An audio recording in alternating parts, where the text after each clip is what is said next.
бүртгэж авахгүй гэсэн юм хариуг өгсөн байгаа тийм үү. Тэгэхээр ер нь бол бүртгэж авахгүй байх магадлал маш өндөр байсан шүү дээ. Өнгөрсөн жилээс л одоо шүүхээс ч гэдэг юм уу сонгуулийн эрхийг хорооноос ер нь ялтаа тооцох хугацаанд дуусаагүй 2017 оны 8 сар дуусна гэдэг ийм тайлбарыг өнгөрсөн жилээс л хийгээд эхэлсэн. Гэхдээ танд бол бас нэг өөр найдлага, өөр хуулийн гарц байсан болол та нэрээ дэвшүүлсэн байна тийм үү? Хуулиа барих юм бол ямар ч саад бэрхшээл байхгүй. Хуулийг янз янзаар тайлбарлаад өнөөдөр сонгуульд нэвтгэж байгаа хүмүүс зориулаад байгаа учраас л ийм одоо хууль бус шийдвэрийг сонгуулийн эрхийг гаргаж байна л да. Юу гэхээр бол өршөөлийн хууль хамрагдсан бол тэр хүний үндсэн болон нэмэгдэл ялна өршөөгдөөд тэрнтэй хамт тэр ялтай байдал арилж ялгүй байдал болдог. Бүх хүн дээр ийм л байдлаар хууль үйлчилдэг. Ялтаа тооцох хугацаач давхар хүчингүй болдог. Тийм шүү дээ. Тэр чинь өршөөлийн хуулинд хамрагдана гэхээр чинь өршөөлийн хууль чинь өөрөө өршөөжл байгаа бол бүгдийг өршөөдөг байхгүй юу? 2012 онд намайг хэлмэдүүлсэн. Тэгээд тэрийг хэлмэдүүлэхдээ хоёр зүйлээр ял өгсөн юм. Нэг нь 263-2 буюу хүн дэвтэр гэмтрийг анхудаа үлдсэн гэдэг ийм одоо байдлаар ял өгсөн. За тэр нь 2009 оны өршөөлийн хуульд хамрагдсан байна. Тэгээ 12 онд шүүх хуралдахдаа 263-2-ыг бол 2009 оны өршөөлийн хуульд хамруулад тэгээд энийг хоёрыг 263-2-д хамарч байгаа үндсэн болон нэмэгдэл ялыг өршөө хэлтрүүс үгүй гэдэг ингээд шийд гаргацсан байхгүй юу. Тэгсэн бол тэгэл тэр чинь ялтай байдал гэж үүсдэггүй байхгүй юу. Уусаа тэр өршөөлийн хуулиараа бүх юмыг өршөөждөг. 153 гэдэг зүйл залтаар намайг бас ялсан. Тэрийгээр нь би бас тодорхой хэмжээнд хоёрын ангид хоригдож эрхчлэлээр хасууж байсан. Тэгээд тэр нь 15 оны өршөөлийн хуульд хамрагдсан. 15 оны өршөөлийн хуульд хамрагдсан учраас энэ одоо хуулийнхан та 153 15 оны өршөөлийн хуульд хамрагдсан учраас таны ял чинь үндсэн болон нэмэгдэл ял чинь ялтай байдалтай хамт арилцсан гэж байна. Тэгээд шүүхээс яагаад таны одоо ялтаа тооцох хугацаа чинь бүр 2017 оны 8 сарын 2 гэдэг бүр ийм тодорхой өдөр он сар яриад байгаа юм болоо. Шүүх тэгвэл юу ямар хууль барьж гэж яриад байгаа юм бол бас тэр өршөөлийн хуулийг дагаж гарсан дээчүүхийн тайлбарт нь бичсэн байгаа. Тэр тогтоолт нь юу гэж бичсэн бэ гэхээр энэ ялтай ялгүй байдлыг тогтоолохын тулд шүүхэд хандах хэрэггүй гэж. Шүүх энийгээр өөрийнхөө байр суурийг илэрхийлэх шаардлагагүй. Зүгээр цагдаагийн байгууллагын тэр бүртгэл мэдээллийг хөтлөж байгаа хүн зүгээр өршөөлийн хуульд хамрагдсан гэсэн тэмдэглэгээ хийнэ гэж. Бүтээдэргүй та өршөөлийн хуульд тусдаа нэг зүйл залт чинь хамарцсан учраас тэр зохицуулагдсан журам завраараа яваач гэж хэлсэн. Яг тэр тэрийгээр өцөдөл би ялгүй. Цагдаагийн эрхийн газрын тодорхойлолт болон шүүхийн тогтоол дээр бол энэ бол ялтаа тооцох хугацаанд дуусаагүй гэдэг ийм тайлбарыг сонгуулийн эрхийн хоронд хөрвүүлсэн байгаа байхгүй. Тэгэхээр хуулийн мэдж байгаа болоо тэгээд энэ мдэггүй болоод тэгээд энэ та юу гэж мэдээж зориуд миний эсрэг хууль бус гэмт үйлдэл хийж байгаа байхгүй юу. Дээчүүх өөрөө цагдаагийн байгууллагын дүгнэлтийг хүчингүй болгосон байхгүй юу. 2016 оны 11 сарын 28-ны өдөр. Тэгтэл цагдаагийн байгууллага дахин худлаа тодорхойлт миний тухай зориуд гаргаж өгөөл тэгээ сууж байгаа. Энэ бол мэдээж дээрээ захаад та. Тэгээд ерөнхийдөө нэдвч байгаа хүмүүс сүүлийн 5 жил тасралтгүй сүүлийн 5 жил байнга улс орондоо оршин суусан байна гэж. Тэгсэн. За тэгэхээр таныг чинь 13 сар Монголд байгаагүй гэсэн ийм тайлбар хийгээд. Тэгэхээр юу гэсэн үг вэ гэхээр бол оршин сууны үед чинь бол тухайн одоо газараа хаягн дээр тодорхой хаягн дээр бүртгүүлээд оршин суухыг хэлж байгаа байхгүй юу. Тэгэхээр оршин суух асуудлыг бол хэлийн цэрэг бүртгэдэг байхгүй юу. Хэлийн цэрэг бол паспортаараа орж гарч байгааг л бүртгэдэг. Оршин суух асуудлыг тодорхойлох эрх ерөөсөн хуулиар байхгүй юу. Харин тухайн орон нутгийн засаг дарга бол оршин сууж байна уу үгүй юу гэдгийг тэр хаягийн одоо бүртгэлээрээ хөөж тогтоодог. Тэгэхээр би бол Солонгосод эмчилгээгээр явсан. Би оршин суух гэж яваагүй. Би хүнд өвдсөн учраас Солонгосд байсан таны тогтмол хаяг бол эмнэлэг байсан юм байна тийм үү? Одоо тогтмол хаяг гэж байхгүй чинь. Үгүй би чинь эмнэлэгт үзүүлээд гараад зочдод ороод гараад ингэж явж байгаа. Тэгэхээр би өөр тэр дипломат посруудынхаа одоо эзэмшигчийн хувьд бол Солонгост эмчлүүлж явахдаа төр 90 хүртэл хоногоор орж гарч ирсэн. Тэгвэл нэг удаа тасралтгүй 6 сараар орсон суусан нэг ч орнод байхгүй байна. Сонгуулийн ерөнхий орны шийдвэр бол цэвэр хууль бус зориуд улс төрийн одоо намайг өрсөлдөгчийн хувьд бол замаас нь гаргаж байгаа юм шийдвэр болсон. намайг бүрдэхгүй эдгээр улс төрчүүлээд эсрэгээр нь тайлбарлаж магадгүй да гэсэн бодол байсан баг тийм үү. Тэгэхээр зүгээр та үзээд талтай гэж бодсон уу эсвэл тодорхой хэмжээгээр бас энэгээр үүнийг далимдуулаад бас нэг эрх баригчдад нэг сануулга өгье гэсэн ийм бодол байсан уу гэж бас. Би ерөөсөө тэрэн дээр бол яг тэгж ярих юм бол ерөнхийдөө нэг айхтар одоо заавал дахин ерөнхийлж болоё. Эсвэл болохгүй гэдэг аль нэгэн тал руу тэгээд туйлшиж бодоагүй л дээ. Тэгээд одоо намынхантайгаа зөвлөсөн. За манай намтай хамтран ажилладаг одоо бас иргэний хөдөлгөөнийхөнтэй зөвлөсөн. Жилийн ард иргэдийн саналыг асуугаад та нар юу гэж бодож байгаа юм? Ийм л одоо байдалтай би байна гэхтэл үгүй чи заавал нэр дэвш. Чи тийм эрэхтэй танай нам тийм нэр дэвшүүлэх хэрэгтэй чи бас нэр дэвших хэрэгтэй. Тэгэхээр чи заавал нэр дэвших ёстой. Гэсэн юм нэг ёсны даалгавар өгсөн учраас би ард түмнийхээ даалгаврыг биелүүлэх гэж нэр дэвсэн байхгүй юу? Тэгэхээр одоо таныг одоо бүртгэж авахгүй гэсэн хариу өгчлөө тийм үү? Тэгэхээр 5 дугаар сарын 17-ны дотор одоо танай намаас дараагийн өөр хүнийг нэр дэвшүүлэх цорын ганц боломж үлдээд байна тийм үү? Тэгэхээр өөрийнхөө намаас хүн нэр дэвшүүлэх үү эсвэл энэ ардын нам юм уу арчсан намын нэр дэвшигчдийн аль нэгийг дэмжиж ажиллах уу гэдгээ бас бодож л байгаа байх та тийм. За тэгэхээр яг хэвээр ерөнхийдөө энэ асуултанд хариулахаас өмнө бас нэг зүйл хэлчихье гэж. Би одоо Мегомбын хулд гэдэг ардын намын дарга таныг уулзсан. Тэгээ нэлээд одоо нэг 10-аад хончиж гэнэ үү 14 хончиж гэнэ үү. Тэгэд би хэлсэн. Энэ хулд минь одоо өөрөө ерөнхийлөгчийн сонгуульд оролцъё гэж бодож байгаа юм гэсэн. Тэр үед бол нийт дэвшилтийн асуудал дөнгөж яригдчихсэн болохоос шийд гараагүйсэн. Тэгэд бол энэ хулд бол харин танаас одоо та дэвших юм бол санал хагална. Одоо танаас та дэвшихгүй байх тухайн асуудал яаж зохицуулах вэ гэж ярьсан. Тэгээ би хэлсэн юм л да. За яг хуу би битгий нэр дэвшээшээ гэж одоо цохиулж байхгүй да шууд тэгж тулахгүй гэсэн цохиул гэж одоо тэрийгэд одоо ойлголцох гэж ярилцах гэж уулзахгүй. Миний санааг л сонсох. Тийм миний санааг л сонсох гэж. Тэгээ би хэлсэн. Одоо би өөрөө чинь Чингэлтэй дүүргийн орлогч дарга байхаас эхлээд ингээд дэмжиж ирсэн. Хотын дарга болох чинь тусалсан. Тийм Монгол Ардын хувьсгалт намын дарга ерөнхий сайд болох чинь тусалсан. Тийм ингэж одоо юу гэдэг нөх баруун зүүн сугандаа хавчуулсан гэж яриач яхав ерөнхийдөө дандаа тусал дэмжиж ирсэн тийм хүн шүү дээ өөрөө гэж. Тэр утгаараа одоо ч гэсэн би туслая. Тэгээ энэ хулд маань гэж байгаа. За хоёр нам хизээ нэг цагт одоо ингээд эвсэж нэгдэж болох уу гэх зэрэгээр. Та энийг бас бодооч. Бас нэг юм мөрөөдөл бодол байдаг юм аа гэж. Тэгэхээр хоёулаа энэ ажлыг хийх гэж байгаа бол за чи ерөнхийлөгчөөр нэг дэвш. Тэгээ би чамайг дэмжиж явъя. Би дүүгийнхаа одоо хүслийг бас мөрөөдлийн биелүүлэлтэнд туслая. Зам тавьж өгье. Зам тавьж өгье. Тийм. Заавал тэрэнд би өрсөлдөх гэдэг юм алга. Тэгвэл би одоо нэгэнтээ ингээд дэвсэж нэгдэх болж байгаа бол засгийн газрыг толгоолоод ерөнхий сайд болоод тэгээ хоёулаа ингээд сайхан баг болоод гар нийлүүлээд ажиллая. Ингээд хий яасан чинь айн ёстой бүтэхгүй гэсэн. За айн бүтэхгүй юм байна. Би таны саналыг бас дахиад тодруулж асуух гэсэн уучлаарай. Та одоо жишээлбэл Мегомбын их болдод ерөнхийлөгч болоход нь зайгаа тавьж өгөөд нэрээ татлаа. За тэгтээ одоо их болд ерөнхийлөгч болох юм бол одоо засгийн газарт одоо сэлгээ хийгээд гэдэг юм уу та ерөнхий сайд болох санал тавьж байгаа юм байна. Таныг ерөнхий сайд болохын тулд эхлээд хоёр нам нэг нам болох ёстой юу эсвэл хоёр эвсэл болох. Тий. Эвслийн засгийн газар гэдэг шиг. Одоо тий Монгол Ардын нам Монгол Ардын хувьсгалт намын эвсэл гэхээр хэн ч гэсэн ойлгоно шүү дээ. Угаасаа уршил нэгтэй юм. Нэг нам биш зүгээр хоёр нам. Тэгээ явандаа одоо нэгдэх асуудлыг бол ингээд нэгдээ эвсээд эхлээд хамтран сайхан ажиллаад амжилтанд хүрэх юм бол хоёр нам нэгдэх процесс эхлэх багс. Энэ хулд энэ бүтэхгүй гэсэн. За тэгвэл энэ хулд минь одоо чөөрө бүтэхгүй гэж байгаа юм чинь. Бүтэхгүй гэсэн. Шууд хэлсэн. Тэгэхээр хоёулаа одоо шудраг өрсөлдөе. Би ингээд нэр дэвшээ. Чи ингээд нэр дэвших юм шиг байна. Би нэр дэвших бах. Тэгээд одоо арчсанаас нэр дэвшинд 3 хүн өрсөлдөе л дээ. Тэгээд одоо тэр дундаас Монголын ард түмэн шийдгэлдээ. Тэгэхээр та 3 дахь намын дарга. Тэгэхээр эрх баригч намын даргад бол дэндүү том болцол тавьсан учраас тэр хүн чинь бол таны тэр болцлоос чинь шууд татгалцсан юм байна. Ардын намын засгийн газрыг огцруулах хэмжээний том болцол тавьсан учраас одоо эрх баригчдад болгоомжлоо.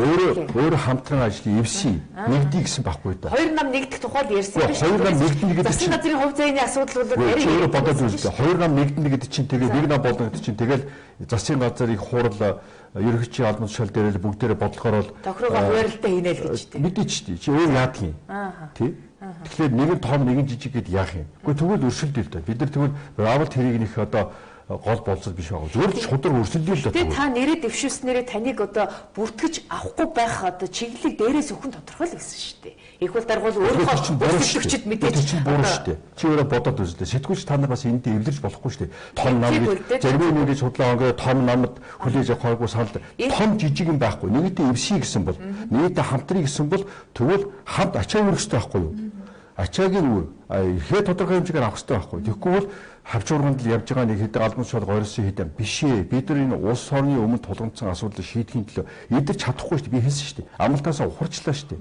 Надад бол бүр цоошин энэ олон улсын иргэд сангаас өөр энэ улс орны өмнө тулгамдсан улс төр нийгмийн эдийн засгийн асуудлыг шийдэх аргууд ийм одоо асуудлууд байна гэж хэлсэн байхгүй юу? Би одоо ерөнхий сайд ерөнхийлж ажиллаж байхдаа энэ өрсөлдөх тухай асуудал дээр бол үнэхээр их өрсөлддөг байсан. Сонгуульд яаж ялах вэ? Заавал ялах вэ гэж ингэж боддог байсан. Тэгвэл өрсөлдөгчөө сонгуульд оруулахгүй маягаар ялж үзээгүй. Би бол жишээл элбэдэр дэвсэн чи яах вэ? Дэвшүүлээд өгөөч. Батбол дэвсэн чи яах вэ? Дэвшүүлээд өгөөч гэж харин өрсөлдөе гэж ингэж боддог байсан бол өнөөдөр инх холбоо жишээл Мингомбын холбоод энэ одоо тэгж хэлж болохгүй л хаад гэхдээ ингээд харамсалтай ингээд энэ улс төр ингээд улам муудаж байгаа шинж байна л да. Төрөөнийхөө асуултын хариултыг л авах гэдэг юм л да. Өөрөөр хэлбэл одоо 17-ны дотор танаа намаас дахиад өөр хүн нэр дэвшүүлэх цорын ганц цаг хугацааны боломж үлдсэн байгаа. Энэ одоо богинохон хугацаанд амжуулах уу? Дараагийн үн бэлэн үү? Бидний мэдж байгаа юм чинь хоёр замаар ажиллаж байгаа. Таны одоо эсрэг гаргасан энэ хууль бус шийдвэрийг шүүхээр тогтоолох юм. Тэр шүүх нь удна уу, удахгүй юу хамаагүй. Ямар ч гэсэн уун сонгуулийн асуудлыг бол дор нь бараг цагийн дотор хагас өдрийн дотор шийдэж өгч явах хэрэгтэй. Сонгуулийн ерөнхий хороо шүүхэд өгөх гэдэг юм. Сонгуулийн ерөнхий хороо шүүхдэг өстой. Тэгэхээр сонгуулийн ерөнхий хороо их залтай байна шүү дээ. Бүтэн сайдэр шийдвэр гаргаж байгаа. Хүмүүс амарч байгаа, тий хөдөөгаадаа явж байгаа. Гэртээ нэг бууз хуушураа хийгээд магчаан жидээд ингээд байж байгаа. Хуулийн цаг хугацаанд тэгж таараагүй мүү? Тэгвэл тийг тааруулахгүй. 14 тий тэгж л тааруулахгүй. За шүүхээр явахын хажуугаар бид бас хүнээс судлаад тэгээд энэ дундаас одоо энэ хоёр одоо энэ хулд Батлах хоёроос дутуугүй санал авчих чадвартай хүнийг олох хэрэгтэй. Угаасаа Монгол улсын иргэд хэрэг сонгогдох юм бол шууд намаасаа түтгэлж хэвчээ байхгүй юу? Хуультай. Тийм учраас тэр зөвхөн нам гэж явцурч болохгүй юм байна лээ. Тэр утгаараа бид нар бол нам дотроос хайна, намынхаа гаднаас хайна. Тэгэхээр гадуур хэвлэр бол танаа нам нэр дэвшигчээсээ 5 тэрбум төгрөгийн хандив авна гэсэн болцол тулгсан гэж байна. Энэ босхыг давж орж ирэх нэр дэвшигч байгаа болов 6 орчим тэрбум 6 арай хүрэхгүй тэрбумыг нам нь гаргана. 4 гаруй 5 орчим тэрбумыг хувь хүн гаргана гэд авчдын байгууллагаас гаргасан одоо сонгуулийн сурчлагын зарцуулах мөнгөний жишгийг дээд хязгаарыг тогтоосон байхгүй юу? Энэ бол одоо бид нар ойлгохдоо бол одоо Монгол Ардын Хувьсгалт намыг даажгансан ардын нам арч намын одоо цуглуулсан мөнгөний тодорхой хэсгийг баталгаажуулсан хуульчилж одоо баталгаажуулсан ийм алхам гэж үзэж байгаа. Хуулийн зохицуулалт өөрсгөл байна л гэж хэлдэг. Тийм. Тэгэхээр хуулийн зохицуулалт буруу байна. Хоёрдугаар санхүүгийн хөрөл. Гэхдээ төсвөд тодтол хийж болно. Эсвэл төсвийн одоо ерөнхий сайдын мэдлийн мөнгнөөс эсвэл нөөц хөрнөөс гаргаж болно. Эсвэл нөөц хөрнөөс гаргаж болно шүү дээ. Яг бол шудраг сонгуул явуулах гэж байгаа бол тэгэхээр засаг одоо эдийн засгийн хүндрэлтэй үед мөнгө байхгүй байна гэж гадна дотноос мөнгө угаалгаа. Тэгвэл ерөөсөө мөнгөгүй сонгуул хийл да. Тэгвэл нийт дэвшнийг хөдөө явуулахыг болиулаа Улаанбаатар хотод 25 дугаар телевизээр тэдэн цагт гуруулаа гарч мэтгэлзэн. Маргааш ТV9-оор гуруулаа гарч мэтгэлзэн. Нөгөөдөр үндэсний телевизээр гурав. Тэгээд ерөөсөө Улаанбаатар хотод энэ 3 нэр дэвшигч бол өдөр болгон аль нэгэн телевизээр 1 цаг 2 цаг мэтгэлцээрээ сонгуул хийж болно шүү дээ бас. Тийм биз дээ. Ягаад энийг хийхгүй байгаа тэгээд. Тэгэхээр таны орон танаа намаас нэр дэвшчих хүн Босоо Ганбаатар гэж яриад байхын үнэн үү худлаа юу? Михаил нэг бодол үйдэг байсан нэг канал үү. Тэрнтэй адилхан зөвхөн инх хөрч биш. Ер нь Монгол Ардын Хувьсгалт бодол байлгүй яхав. Тэгэхдээ бид нар бол түрүү хэлж штэ. Хоёр шугамаар ажиллаж байгаа учраас бид аль алийн тоод ч ингэж ажиллаж байгаа. За олон цайхан хүмүүс байгаа. За шил манай нам дотроос хүмүүс ингээд Оюун Баатар гэж хүн байна тий. Шадар сайдаа ажиллаж байсан. Шарав Дорж гэж хүн байна. Манай хуучин нэр дэвчээсэн Удуул гэж хүн байна. За Эрдэнэцэгт Хурандаа гэж хүн байгаа. Баяр Хүү гэж хүн байгаа. За Эрдэнэ жил ингээд одоо ардын намын гишүүн хуучин намайг ерөөсөд ажиллаад манай засгийн газарт гадаад иргэн сайдаар ажиллаж байсан хүнтэй ярьсан юм шиг үлээ. Нөгөөх нь одоохондоо ямар нэгэн байдлаар биш бүр хайн ухарсан. За Нарангэр хуульч байна акци имиж бас одоо тэр хүнтэй бас манай бас хөгшин уулзаж бас саналууд хуваалцсан гэж би ойлгосон. Тэгэхээр ингээд нам дотор гэх юм бол иймэрхүү маягийн хувилбарууд байх нь тий. За намын гадна гэх юм бол тий. Одоо бид нар бол нэг ярьцсан юм алга. Тэгвэл одоо хүмүүсийг ярьж байгааг би ярьж штэ тэр шиг заавал тийм биш гэж. За ерөөсөө Ганбаатар байж болох юм. За дээр нь тэр одоо Даткомын инх хот гэж нэг айтаахан залуу яригддаг. Тэр байж болох юм. За тэр дефактагийн жаргал сайхан гэж байж болох юм. За Бямсрангуй бас байж болох юм. За гадаад хэргийн сайдаас Гомсрангуй байж болох юм. За ингээд ардына марч намаас гэж ярих юм бол одоо амар жаргалыг дэвшүүлвэл бас ард түмэн дэмжиж магадгүй. Алтан хуйгийг дэвшүүлвэл дэмжиж магадгүй. Яг одоо хүмүүс ярьж штэ тийм саналуудыг. За ардын намаас бол одоо яг рейтингийнхаа судалгаагаар бол нямд орж Мегомбын хотоос илүү байсан. Нямд орж одоо дэвшүүлв. За тэгээ Батэрдэн авраг бас илүү байсан. Батэрдэн авраг дэвшүүлв. Гэх мэтээр ингээд зүгээр одоо би энэ утгаараа таны сая нэг дурдсан усуудаа та юусоо зүгээр яг яригдж байгаа нэрсийн хувьд би ярьж штэ. Ингэж хүмүүсийн дунд. Эсвэл хэний ч өнөөдөр толгоонд орж ирээ гүчэн гарч иж магадгүй. Тийм биш гэсэн үг. Тэгээ олон тал заавал байх албагүй штэ. Сая нэг дурдсан хүмүүс та ерөнхийдөө бол манай нэвтрүүлгээр дамжуулаад саналаа хэлжлээ гэж би ойлголоо тийм үү? Үгүй ээ тэгж одоо биш. Би зүгээр хүмүүсийн дуудыг яваа. Тэгээ тэр одоо санд гарсан хүмүүс нь тэр хүмүүстэй уулзж байгаа байлгүй. Одоо ингээд энэ хоёрыг ямар ч хууль үндэслэлгүйгээр хасна гэдэг чинь анханасаа сонгуульд шудраг биш үү. Энэ сонгуульд хэн ч ялсан луурын булхан сонгуулиар гарсан ирэх хэрэгч бол. Энийг би хань мэдчихэв. Та өөрөө оролцоогүй учраас энэ сонгуулийг шудраг биш гэж бодоод хэн та оролцсон бол шудраг сонгуул гэж тэгээд чи өөрөө бодоод үзэл дээ. За яагаад намайг оролцуулаа гэв. Төрийн битгаар ойлголцлоо. Хууль талаасаа ямар нэгэн зөрчил байхгүй. Тэрхий өөртөө итгэлтэй ч гэдэм үү арай жоохон тиймэрхүү харагдаад байна. За магадгүй. Тэгвэл яг уучлаарай. Би тэгвэл одоо энэ хоёр нэр дэвшиж байна харамсалтай. Ялангуяа одоо Мегомбын хувьд маань хамгийн их мэдэлтэй хүний хувьд бол надад тийм хардах хэрэг байна. Хамгийн их мэдэлтэй хүний хувьд бол өрсөлдөгчөө ийм хууль бус аргаар сонгуулиас зайлуулах чинь юу хэлж байна? Айж юм. Тэ? Айж гэсэн үг үү? Тийм биз дээ. Айгаагүй бол чинь дэвшүүлнэ шүү дээ. Айж гэсэн үг. Тэгэхээр ардын нам одоо их хурл 65 байна. Энэ боломжоо ашиглаад үндсэн хуулийг өөрчлөх асуудлыг шуурхайлж эхэлж байна. Тэгэхээр үндсэн хуулийг өөрчлөхдөө ерөнхийлөгчийн эрх мэдлийг хязгаарлаад ерөнхий сайдын эрх мэдлийг нэмэх мөн ерөнхийлөгчийг ард түмнээс биш улс их хурлаас сонгодог болгох гэсэн ийм хувилбаруудыг санал болгоод ард түмнээс асуух гэж байна л да. Энэ асуудал дээр та бас төрийн 3 өндөрлөгт гурвууланд нь ажиллаж үдсэн хүний хувьд ямар бодолтой байна?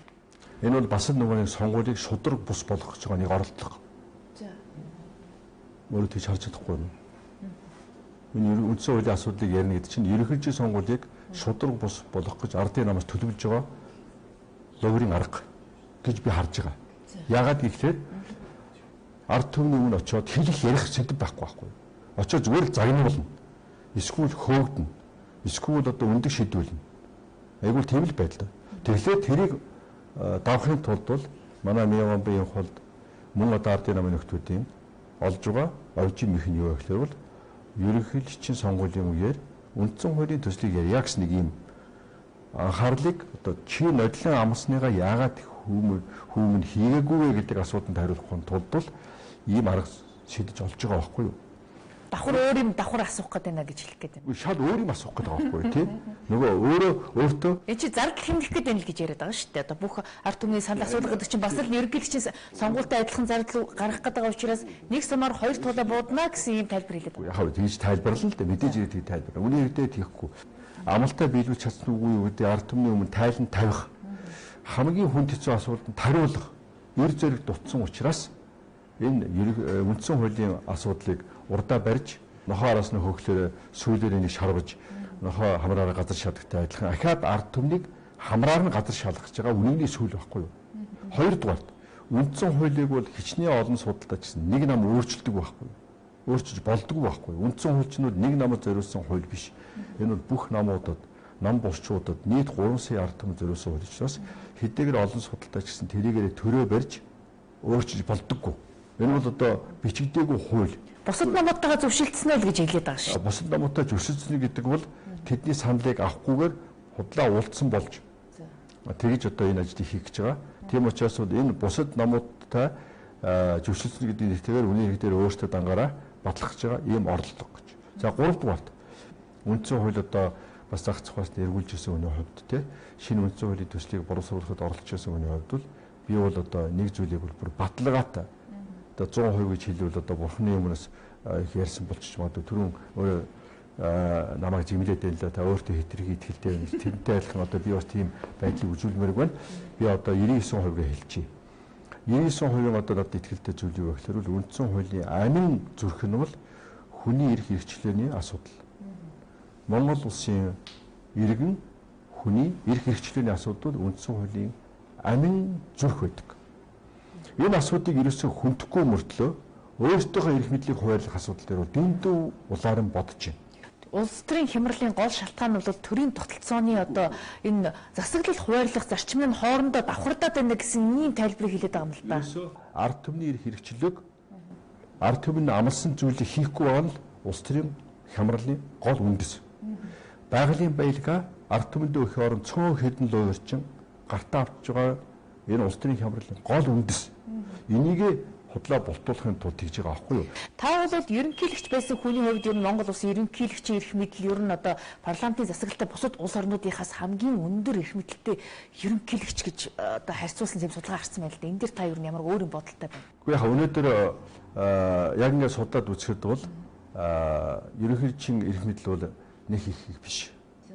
Би өөрөө тэр ажлыг хийж яасан үнэхээр бас мэднэ. Тэрийг зүгээр хувь хүнээс шалтгаалаад бас бие татах газараа татаж санаачлаг авах газараа авч явах хэрэгтэй.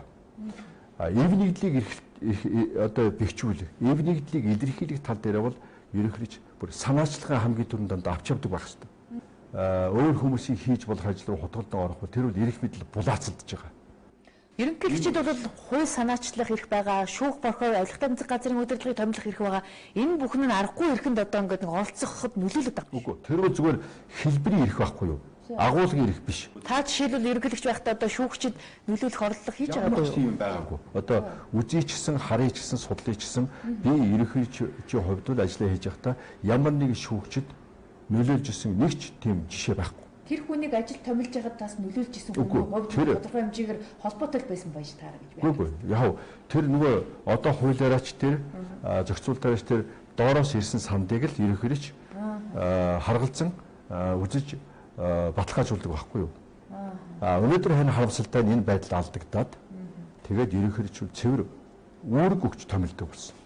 Элэг тэмдгийн чанартай зөвшөлтсөл байдаг болохоос биш яг ажилд нь хутгалдах эрх бол бас байхгүй гэж хэлээд байгаа юм байна тийм үү? Ерөнхийлөгчд бол жишээлбэл одоо ерөнхий сайдад нэр дэвшигчийг 7 удаа буцаах эрх байгаа. Одоо тэгээ бас сайдыг дуудаж ирээд одоо олонний өмнө эвгүй байдалд оруулаад загнах эрх байгаа гэх мэтчлэн иймэрхүү мэрхмэд байгаад байна л да. Ажлын шүүмжиж болно. Мэдээж би ч сайд ерөнхийлөгч байж байхдаа бол энэ ажлаа сайн хийх зэрэг ерөнхий сайд хэлжсэн, сайдуудад хэлжсэн зүйл. Гэхдээ тэрийг одоо бүр нэг хэвлэл мэдээлэлхнийг авчираад бүр загнаал, доромжлол тэгэл одоо генерал чинь цолыг хураан шүү гэж айлгаад л энэ тэгж юусоо байгаагүй. Миний хувьд бол одоо өөрөө бодоод би 12 онд сонгуульд хасагдлаа. 13 онд бас одоо шоронд намайг хийж энэ сонгуульд оролцох болцыг хаалаа. 16 онд хасагдлаа. Одоо 17 онд хасагдлаа. Чи нэг хүнийг яасан олон удаа зууж ингэж одоо их хязгаарлаж байгаа юм бэ гэдгийг бодох хэрэгтэй. Тэгэхээр энэ зөвхөн нэг Монгол ардын нам биш, ардч намч хоёулаа нийлээд байгаа байхгүй. Гэхдээ жирийн гишүүд нийлж байгаа биш. Дээр нь байгаа олигархчсан улс төр эдийн засгийн бүлэглэл энийг хийгээд байгаа. Би таныг ерөнхийлөгчийг одоо чиглэж хэлээд байна гэсэн чинь та хоёр нам хамтраад байна гэж хэлэх гээд байна. Үгүй хоёулаа хамтарч байгаа шүү дээ. Тийм үү? Одоо энэ ардын намын тухайн үед бол одоо удирдлагад байсан баяр. Одооны Монгол улсын ерөнхийлөгч Илвэдэж 2009 оны сонгуульд намайг ургаасан. Тэрийг бол би хинээч нуулгүй хэлдэг. Энэ нь батлагдж байгаа, нутагдж байгаа. Дараа нь Батэрдэн аврагыг ардын намын одоо удирдлагад ямар нэгэн байдлаар нөлөөтэй хүмүүс ард намын Илвэдэжтэй хувьдж угаасан. Энэ нь одоо бас тодорхой хэмжээгээр батлагдж нутагдж эхэлж байгаа. Өнөөдөр энэ хурдыг гаргахын тулд Илвэдэж яаж зүтгэж байна? Тийм үү? Ойлгомжтой шүү. Ард намаас сонгогдсон угшилтай ерөнхийлөгч Батуулгаагаар дэмжих байх. Одоо энэ хоёр нэг дэвшгүй хэн ашигтай юм? Энэ хурдад л ашигтай. Тэгэхээр та шүүхийн тогтоолыг ерөнхийлөгчийн зүгээс өгсөн гэж хэлэх гээд байна уу? Үгүй ерөнхийлөгчийн зүгээс ч өгсөн, энэ хурдын зүгээс ч өгсөн. Хоёулаа өгч байгаа. Тэгээ би Илвэдэжтэй одоо утсаар ярья. Та хүн бүтгсэн эрхт орчих юм биш үстэй. Тэр тусмаа төрийн тэргуунийг бүтгсэн эрхт орчихгүй юу? Би энийг чинь бас тойрог замаар өөрөө баталж штэ. Юу вэ гэхээр бол хэн тэр сонгуульд ирэхэд хүмүүсийг оруулдаг билээ. Ерөнхийлөгчөөс 3 хүн. Их хурлаас 3 хүн. Засгийн газраас 3 хүн оруулдаг гэж тийм чинь. Тэгээ сонгуулийн ихороо ийм шийдвэр гаргаж ирсэн чинь элбэгдэрч өөрийнхөө 3 хүн нөлөөлж ирнэ гэсэн үг үстэй. Их хурлаас орсон 3 хүн нөлөөлж ирнэ гэсэн үг үстэй. Засгийн газраас орсон 3 хүн засгийн газар нь ардын намын засгийн газар нөлөөлж ирнэ гэсэн үг үстэй. Ерөнхийдөө ардс намын хүн мөртлөө яагаад өөрийн намаасаа нэр дэвшигчийг дэмжихгүй байна гэж таарч. Би одоо харахтаа бол аш сонирхол нэгтэй байна. Тий аш сонирхол нэгтэй. Их бол дарахтай аш сонирхол нэгтэй байна гэж. Батуулгатай бол уул нэг намтай юм чи нэг үзэл бодолтой юм чи нэрээ. Яг бас аш сонирхол нэгтэй юм байж магадгүй. Гэхдээ энэ удаад бол ямар ч үсэн надад харагдаж байгаа зураг бол Мегомбын хултай аш сонирхол нэгтэй байна гэж. Ерөнхийлөгч Элбэгдэрч таныг 2013 онд таныг бас уучлж одоо ялаас чөлөөлсөн байгаа шүү дээ. Тэгэхээр энэ нь бол таныг бас уучлсан байж таараа. Тэгэхээр та бас хариуд нь ерөнхийлөгчийг уучлах гэсэн бодол байхгүй юм уу? Үгүй би уучлсан байхгүй. Би уучлсан учраас одоо би нэг ч хэлсэн, өөрт нь ч хэлсэн. Би бол ямар ч би зүгээр өнөөдөр бодсон. Би хоёрыг одоо ойлголцсон гэж хараад байсан байхгүй. Өөртөө явдлыг ярьж байгаа болохоос биш. Би ерөөсөө хэн нэгэн хүнийг одоо юу гэдэг юм үзий яддаг юм ерөөсөө алга. Тэгэхээр би бол элбэгдэрч ерөнхийлөгчийн урилгаар оны өмнө шинжлэлийн одоо баярын өмнө одоо очруудгаа багвандгаа бид гурвыг урихт нь очсон. Урд нь яхав жоохон бас дотроо бухимдчихсан учраас бол тиймэрхүү урилгууд олон дахин өгтөнд би очиж байгаагүй л дээ. Бас би хэлээд байгаа ш дэрэгдэнд байгаа бид хоёрыг зөрчилдүүлэх сонирхолтой бүхэлд нь тэрэн дээр хоол олж иддэг, цолоо ахиулдаг, ажилдаа тавиулдаг албан шалтнууд. Дээр нь одоо бизнесийн ашиг сонирхлыг үйлчлүүлдэг бизнесмэнүүд байна шүү дээ. Тэр мөр улс төр эдийн засгийн бизнесийн бүлэглэл. Тэднийхээ бас судлаа өнөн өгч байгаа мэдээлэл бас өнөөдөр хурдаал одоо ч гэсэн тэгээ хурдаал явж байгаа гэж бодож байна. Тэд нар надаар айлгаад идэв хол за энэ хоёрыг таны тэгж байна. Одоо ингэх юм бол тэгэх гээд ингэх юм бол ингэх гээд ингээд худлаа мэдээлэл өгдөг. Дэрэгд нь ерөнхийлөгчийн тархийг угаадаг хүмүүс байна гэж. Байлгүй яах юм бэ чинь. Ханийг одоо ерөнхийлөгч байгаад тэгж угаах хүмүүс байсан уу? Тэгэхдээ угаалга бүгдээрээ ямар нэгэн байдлаар тэр хүнд таалагдах мэдээлэл өгнө. Гэхдээ тэр хүнээс өөрөөс шалтгаална шүү дээ. Энэ угаагдах уугүй юу гэж. Угаагдах уу юу гэж. Та угаагдажсэн тохиолдол байна. Би угаагдаагүй учраас элбэгдэрж ерөнхийлөгчийн сонгуульд нэр дэвшижсэн байхгүй юу. Би угаагдаагүй учраас элбэгдэржийг дэмжиж ерөнхий сайд болгож ирсэн байхгүй юу. Би угаагдаагүй учраас Мегомбын энэ хуудыг дэмжиж Монгол Ардын хувьсалт намын дарга болгож ирсэн. Би угаагдаагүй учраас баярыг дэмжиж Монгол Ардын хувьсалт намын дарга ерөнхий сайд болгож ирсэн. Би айлын ч гэсэн Ардчилсан намынхнаас ч гэсэн Ардын намынхнаас ч гэсэн одоо дэмжиж явсаа. Би угаагдаагүй байхгүй юу. Угаагцсан бол би одоо тэр элбэгдэржүүл ерөөсөө тийм хүн ерөөсөө тэрийг бол ингээд лааз өшгөлөд гудамжид явж явахт ерөнхий сайд болгож болохгүй, хизээж болгож болохгүй, төрийн босог өндөр байдгийг мэдүү гэдэг ингээд суужиж болох байсан. Баярыг бол одоо чи тэр урд өмнө одоо юу гэдгийг угаадчихсан бол баяр тийм үү ийм сайн гэж хэлэх хүн зөндөл байгаа шүү дээ мэдээж. Мегомбын хурдыг ч гэсэн сайн муу гэж хэлэх зөндөл хүн байгаа. Элбэгдэрж сайн муу гэж хэлэх зөндөл. Тэр дотроо бүр нам дотроос нь хэлэх хүмүүс байгаа шүү дээ. Тэгэхээр би угаадж байгаагүй учраас өөрөө асуудалд хандаж эв нэглийн эрхэмжээс учраас бол аль алийг дэмжижсэн. Тэр утгаараа би элбэгдэрж гэсэн хандж хэлээд байгаа. Ерөөсөө бити ингэж угаагдаа гэж. Уулзаад ойлголцох байх гэж найдаж байна. Тэгэхээр дараагийн асуулт бол юу гэхээр ажлаасаа буулгасны дараа бол аюул амархан ойлголцсон. Ажил дээр байхад бол хэцүү би хэлж дэрэгдэн байгаа улсууд бол биднийг ойлголцуулахгүй юм байна л. Ажлаасаа буусны дараа элбэгдэрж бит хоёр хамгийн хурд ойлголцсон. Та уул нь бол Монгол Ардын хувьсгалт нам гэдэг хуучин нэрээрээ байсан Ардын намын дарга байсан хүн шүү дээ. Ер нь бол тэгтэл одоо та бол намаасаа салан тусгаарласнаас болоод хуучин одоо дэмжиж гаргаж ирсэн хүмүүс чинь эргээ таны эсрэг ажиллаад эхлэхэд танд юу ямар бодолтой байна? Үгүй хоёрын дээр бол би ерөөсөө гомдож байгаа юм бас байхгүй. Яг тэгвэл бид нар би хэлж штэ баяр элбэгдэрч хоёр нийлээд намайг хувьдж угаасны дараа би хэлсэн баярт өөртөн. За баяраа нэр дэвшигчээ унгаадаг ийм нам гэж ямар нам байдаг юм бэ? Чи нам биш юм шүү дээ. Чи нам биш болсон биш. Энд чинь зүгээр ашиг сонирхлоороо ардын нам, арчилсан нам хоёр, хувьсгалт нам, арчилсан нам хоёр хувилдсан улс төр бизнесийн аялгарах бүлэглэл болсон байна гэж хэлсэн. Тэгэхээр чи өөрийнхөө ялагдлын шалтгааныг нам руугаа чихээд байгаа юм шүү дээ. Нам руугаа чихсэн байхгүй шүү дээ. Би одоо намын дарагчид ямар нэгэн байдлаар таны эсрэг ажиллаагүй ч гэж болно ш та гэж бодлоо. Үгүй тэр чинь угаасаа сонгуул гэдэг чинь юу вэ гэдэг бол би ямар одоо анх удаа сонгуульд орж байгаа хүн биш. Тэр утгаар сонгуульд бол би баярт хэлж ирсэн. За сонгуул эхэллээ элбэгдэрж рейтинг 35% байна. Миний рейтинг 51% байна. За ингээд энийг л хадгалчих. Тэгэл хоёлаа сонгуул чи сонгуулийг удирдах байгаа хүн тий. Яаж 21 хоногийн дотор бол 15% одоо энэ зүйл арилахгүй. Тийм учраас хоёлоо зүгээр сайхан тайван ажиллаа хийгээл явъя гэсэн. За тэгээд одоо олон факт биелдэ энэ яаж одоо эсрэг ажилласан. Зүгээр хамгийн наад зах нь ихэд тий хамгийн наазах нь ихэд бол миний сурчлагын материалыг машины тэмч дүүрэн сурчлагын материалыг тэрний Монгол Ардын хосолт намын удирдлага цагаан даваагийн хогон дээр авч шатааж гисэн шүү дээ. Тийм үү? Танаа намынх нь үү? Өөр намынхан хулгайлаа шатаачаагүй үү? Одоо ингэж ярьж байгаа тийм. Хамбир хэлж шүү дээ. Хэний даалгавраар тэр төвш машин очиж тэр миний сурчлагын материал шатаасан байх. Та намынхаа нүхтийг арай л хитрхи хардаад байгаа юм шүү. Би харин факт яриад байгаа байхгүй юу? Факт ярьж байгаа байхгүй юу? Би факт ярьж шүү. Би юу нэг хов ярих юм тий. Би чинь ямар ажил хийжсэн хүн бэлээ. Тий. Энэ сонгуул гэж юу лээ гэдэг сайн мэдэн шүү дээ. Тэгэхээр баяр тантай нэг яралтаа уулзъя. Гэт илгүүдэрч сонгосны дараа баяр намын дарга ерөнхий сайд хэвээрээ байсан. Тэгээ би ерөнхий хажид одоо өгье гэдэг ингээд 3 4 7 хоногийн хугацаа байдаг шүү дээ. Тэр хугацаанд байж хатвал баяр тантай яралтаа уулзъя гэсэн. За яаж уулзсан гэсэн. Одоо та хүрээд ирж их тэнгэрт гэртээ хүрээд ирж би танаад ингээд ирчээд байж байна. Тэгээд би одоо ажил төрөл ярих юм багтаа байсан. Тэгсэн чинь би одоо Алтан уяг баяр цогт хоёроор дамжиж байгаа. Би тэр Алтан уяг баяр цогт хоёрыг сайн мэдэхгүй юм. Баяр надад тийж хэлсэн. Дамжуулаад илгүүдэрчтэй таныг уулзуулахаар болж байна гэж. Би уулзч яах гэсэн чинь энэ ойлголцоод ингэж яа таныг илгүүдэрчтэй ярьж шоронд оруулахгүй талаар би ярья гэж. Тэгээ би ягаад шоронд орох ёстой юм бэ баяраа гэсэн чинь үгүй одоо та ерөнхийлөгчөөс буугааг байсан. Буугааг байсан тийм. Яг сонгуулийн дараа. Тэгээ би баярт хэлсэн. Үгүй юу яриад байгаа юм бэ чи? Чи намайг шоронгоор айлгаж байгаа юм уу? Илгүүдэрчтэй хоёр намайг айлгаж байгаа юм уу? Гэсэн чинь баяр. Үгүй стайлны үг гэдэг шүү дээ. Хүн байвал хуулийн зүйл анги олдно гэж тийм үг байдаг шүү дээ. Тийм байхгүй. Би идэж уух юм байхгүй. Та нар шалгаад олохгүй. Чи өнөөдөр тгий шантаажлж оюутлын асуудлаар намайг дугаа болгоно гэж бодож байгаа бол 5-7 асуудлаар дугаа болгоно гэж бол би дугаа болохгүй. Чи энэ одоо юугаа ингэж хийж байгаа шүү. Би та хэлүүдээс уулзахгүй яах юм? Би ийм асуудлаар уулзахгүй. Би зүгээр Монгол улс орноо хөгжүүлэе гэж байгаа бол эсвэл тодорхой бодлого ярих гэж бол уулзъя. Энэ намайг шоронд оруулахгүй яаж байгаа юм? Тэр миний амийг үдгэж байгаа юм ба та нар. Та нар одоо нийлж намайг унгаачаад.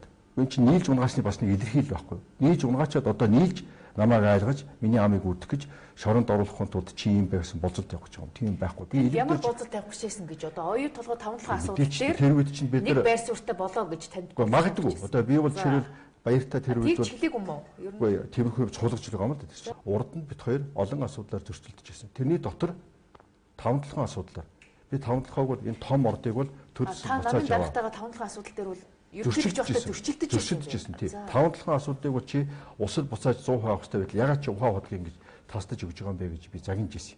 Буцааж аваа. За гэж. Одоо сүүлд Хонконгийн бирж дээр бол 4.5 тэрбум доллар үнэлэгдсэн шүү дээ. Тэгэхээр ямар ч гэсэн хөрөнгө оруулагчид бол тийм их олон тэрбум доллар зарцуулаагүй. Тодорхой хэмжээний мөнгө зарцуулсан байх үүсгүй. Тэрийг бол нөхөж өгөөд ордон алдаж болохгүй гэсэн. Тэгээ баяр намайг одоо хуураад миний үгэнд орлогоо ерөнхийлөгчийнхээ үгэнд орлогоо ерөнхий сайд бол одоо тэр 5-7 асуудал дээр бол тэгж буруу шийдвэр гаргасан. Хоёрдугаарт оюутлын асуудал дээр бол би 51% Монголын талд байх ёстой. 34%-ыг бид аваад тэгээд насаараа 34% та тэгээд өөр аваад өөр зээл тавиад тэгээд ингэж ашиггүй гэрээ хийж болохгүй гэсэн. Тэрэн дээр бас баяр та одоо энэ дээр намайг ойлгохгүй байна. Ингэж ярих юм бол одоо болохгүй гэж ингэж зөрчилдөж байна. 7 сарын 1-ний асуудлаар илбэг дөрж хоёр хоёулаа буруутай.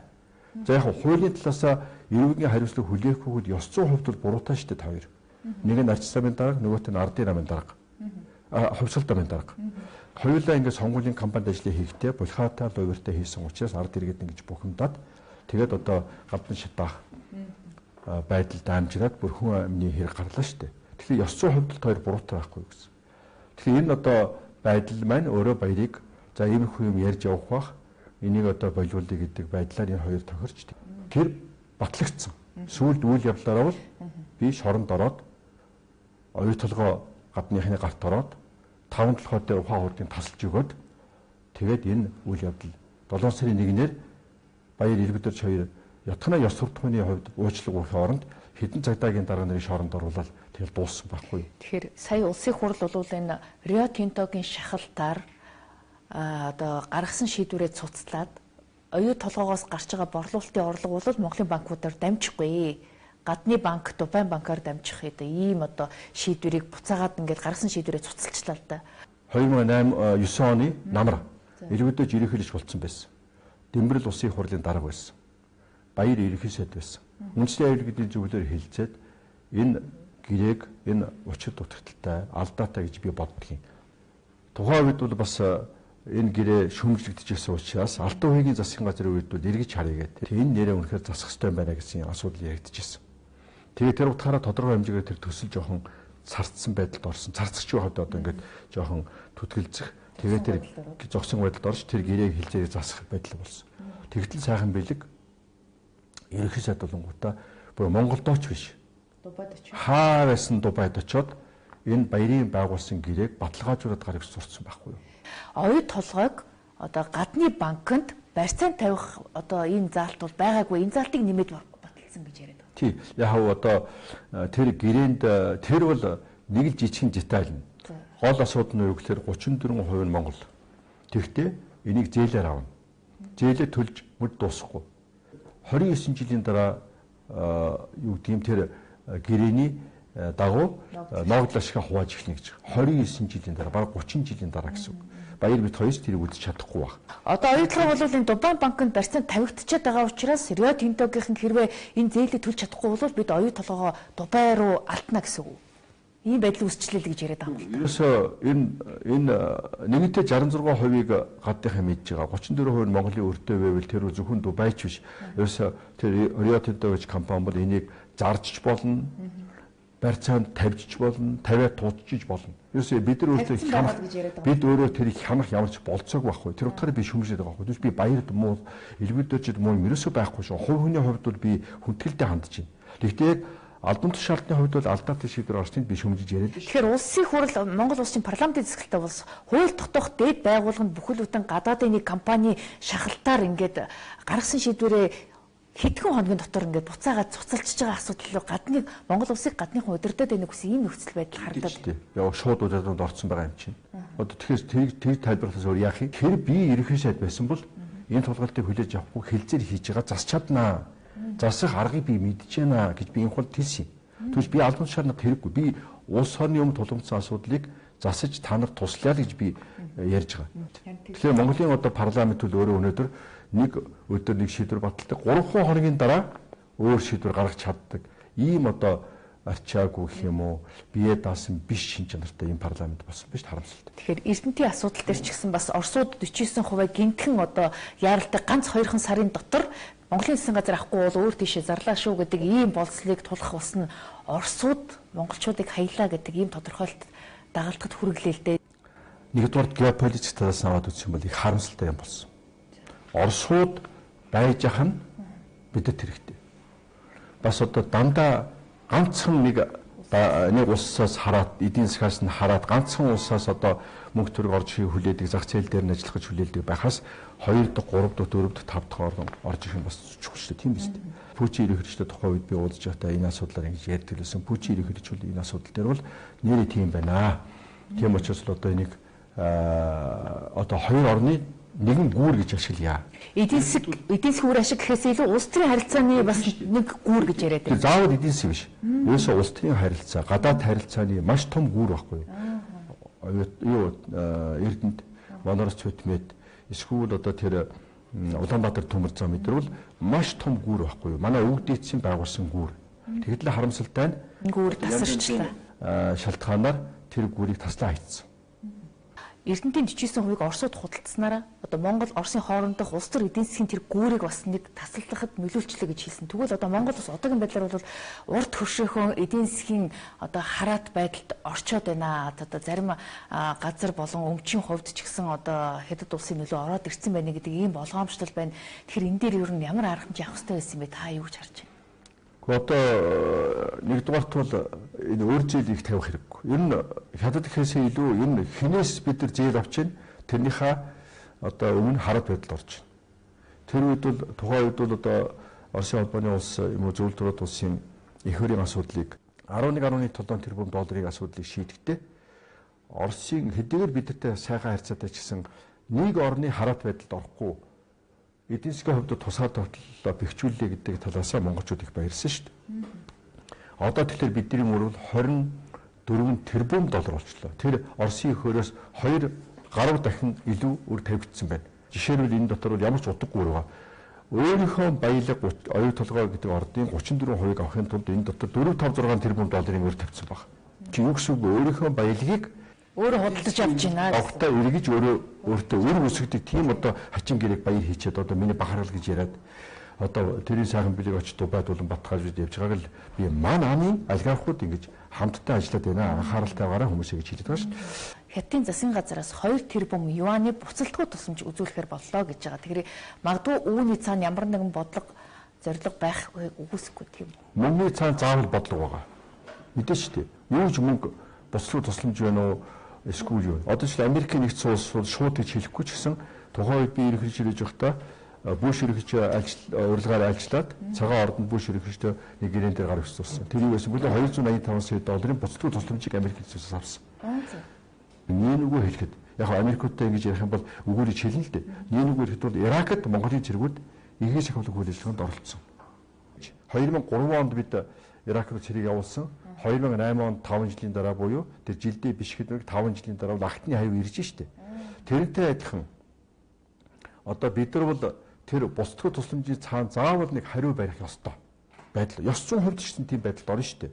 Өөр зүйл бол ёс зүйн хувьд шууд утгаараа ямар нэгэн барьцаасан гэдэг утгаараа. Буцалтгүй тусламж бол ёс зүйн хувьд бол тодорхой хэмжээний одоо юу гэдэг юм хараат байдал ч юм уу эсвэл нэгэн одоо алхам хийх ёстой. Тэгэхээр энэ одоо буцалтгүй тусламжийн цаана заавал одоо ямар нэгэн байдлаар хятад биднээс хүлээж байгаа юм байж магадгүй. Хүсэл байж магадгүй. Үнэгүй бяцлаг хавханд байдаг гэдэг айхтар үг байдаг. Тэр бол одоо хүссэн хүсээгүй бодож явах ёстой зүйл. Монгол улсад төрөөс төрсэн тэр бомтонгууд маш олон байна. Огт бизнес хийж үзээгүй мөртлөө яхаараа олон зуун тэм төгний хөрөнгөтэй, хадгаламжтай, офшортой болчт юм бэ гэдэг ийм асуулт байна. Та тэгвэл тэр төрөөс төрсэн тэр бомтонд орох уу, орохгүй юу? Тэгэхээр одоо таныг ямар бизнес хийж исэн бэ гэж л асуух гэдэг юм л та. Тийм. Үнэхээр төрөөс турсан тэрмүүдийн тухай ярих гэж байгаа юм бол хоёулаа ярий. Тэрийг ярихгүй зүгээр миний тухай асуух гэж бол би төрөөс турсан тэрмүүдэн биш. Надад одоо энэ хувийн шүүхийн байгууллага элбэдэрж баяр нарын даалгавраар тий. За энэ холд ямар нэгэн байдлаар идэвхгүй оролцоотойгоор нямдэрж идэвхтэй оролцоотойгоор энэ хувийн шүүхийн байгуулагч нь бол намайг 8 жил намайг манай гэр бүлийг эхнэр хүүхдийг дүүнэрийг аав ээжийг тагн чагналаа штэ мөрдлөө штэ тэгээд тэд нар бол аль хэдийн илрүүлсэн бол илрүүлчихэл байсан тий тэгэхээр өөрөө асуух хэрэггүй байхгүй өөрөө үнэхээр 8 жил юм боддог хүн байгаа байх гэж бодож байна 8 жил энэ хоёр гэдэг хүнийг шалгаж тагн чагалсан бай тараа тэгэхээр энэ хүний талаар юу ч болохгүй нэг чинь төрөөс тэрбум төрсөн тэрбумд биш байна гэж. Өөр хүмүүсийн асуудал ярих гэж байгаа бол би хэний тухай ярих гэж байгаа тэрийг сонсоод би санал байлаа. Яг шүүхээс одоо таныг одоо ял оноохтой болвол бас төрийн тэргүүн байхдаа албан тушаалаа ургуулan ашиглаад зарим төрийн өмчийг одоо ховдоо завшсан ч гэдэг юм уу хямдхан худалдаж авсан гэдэг ийм тайлбар хэлээд байгаа юм л да тий. Тэр хэвлэх үйлдвэрийн доотх газрыг энэ хоёр албан тушаалаа ургуулад хэнийгний шилжүүлсэн одоо өмч хөрөнгийг итгэл алдаж тэр шинжээшүүл дүгнэлт гаргахтаа энэ хоёр шамжигдуулсан гэсэн дүгнэлт гаргаад байгаа шүү дээ. Тэгээ би асуулаа. Тэр газрын гэрчлэгээ хэний нэр дээр юмсан тэр хүн юу хийсэн бэ гэхээр бол Улаанбаатар хотын нэр дээрээ гэж хэлсэн. За. Тэгээ Улаанбаатар хотын нэр дээр газрын гэрчлэгээ байгаа бол яагаад би үрж шамжигдуулсан юм бэ гэхээр тэр нөгөө шинжээч маань боломждоод "Гөө та авах чинь яасан?" гэх мэтээр ингэж намайг цэвэр гүржирдлэг хардлагын шугамар одоо надад яг нотлог баримтгүйгээр ямар ч утцсан байж магадгүй утцсан гисэн штэ гэдэг чинь яриагаар тэгэхээр би бол одоо энэ бол цэвэр хэлмэгдүүлэлтэй тийм учраас бол тэр хэлмэгдүүлэлтийг бол бид нар ялгаж салгаж ярьж яахгүй болохгүй гэж. За тэгээд тэр их инээтэй юм болсон. Сая бас би гомбын хулд нөгөө бүрэн зургал гэлөө нэвтрүүлгээр орсон гэсэн. Тэр газрыг бол хин од жиргэл өөр хүнээс худалдаж авсан. Энэ хулдад ямар ч хамаагүй гэж хэлж энэ худал тийштэй би ерөөсөө газар мазар наймаалж байгаагүй гих зэрэгээр ингэж ярьсан гэж. Тэгэхээр бол би одоо юу гэдэг юм юу ч хэлэх гээд байна гэхээр бол тэр оджиглын газар авсан тухай асуудал ягаад ингэж өнөөдөр гэмт ингэ тулгоонд орж ирвэ гэхээр бол намайг нэг Улаанбаатар хотын хэвлэх үйлдвэрийн доотх газрыг авсан гэдэг буруу худлаа шинжилгээг дүн шинжилгээг тэр шинжээж гаргахтаа энийг иш татсан байхгүй юу.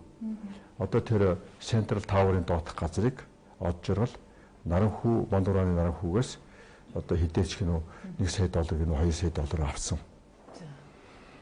Гэсэн юм дүнт хэлсэн юм. Тэгэхээр би хэлсэн үгүй би наад газар чинь яаж одоо очсныг сайн мэдж байна. Тэгээ битгий худлаа шинжилгээ хий гэж. Та яаж мэддэм вэ? Би мэдж байна хэрэг. Тэрийг би жинхэнэ одоо өөрийнх нь хүмүүсээс нь амраас нь сонссон гэж.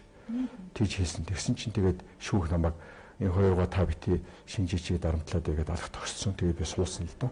Тэгээд энийг би гүйцээгээд ярьчих. 2004 оны орон нутгийн сонгуулийн өмнө энэ хот надтай уулзаад тэгээд бол энэ хот бол хотын дараа энэ хот хотын дараагийн хувьд бол уулзаад тэгээд одоо од жаргал надад тийм санал тавьж байна. Тэ? Одоо энэ дөрвөлжийн театрын газрыг намд танд өгөөд авъя гэж ярьж байна гэж.